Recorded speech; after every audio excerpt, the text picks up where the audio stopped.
Bonjour, c'est Emma pour Pride Toulouse.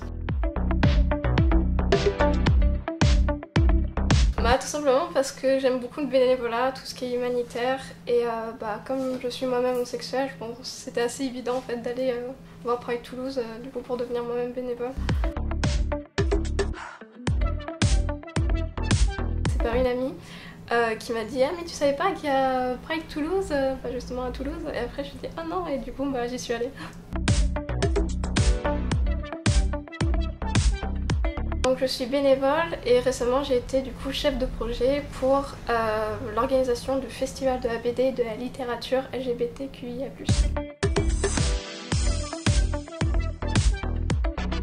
C'est une association qui est un peu comme une famille, c'est vraiment très chaleureux.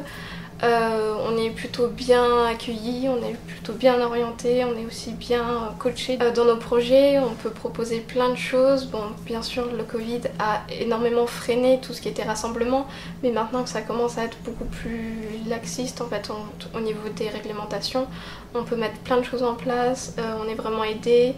On a même beaucoup de liberté. Bon, bien sûr, il faut demander validation avant de faire quelque chose, mais je trouve ça vraiment énorme.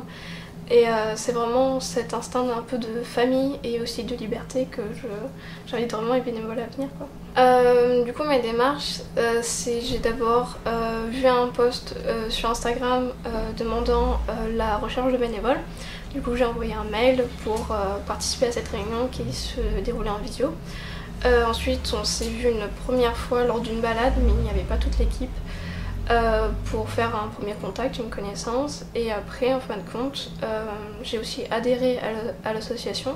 Je pense que c'est essentiel quand on est bénévole et voilà, ensuite il suffit de proposer un projet qui tient la route et qui pourrait intéresser plusieurs gens et après voilà, ça se fait tout seul.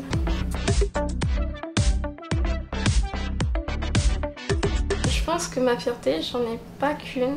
Je pense qu'il faut être fier de tout ce qu'on fait, que ce soit nos études, nos orientations, que ce soit d'un point de vue sexuel, comme du genre, comme de toutes nos orientations. Je pense qu'il faut être fier de tout ce qu'on fait, de nos amis, de nos proches.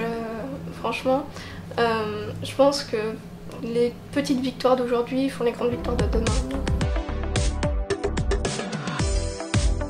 Merci Lila du festival.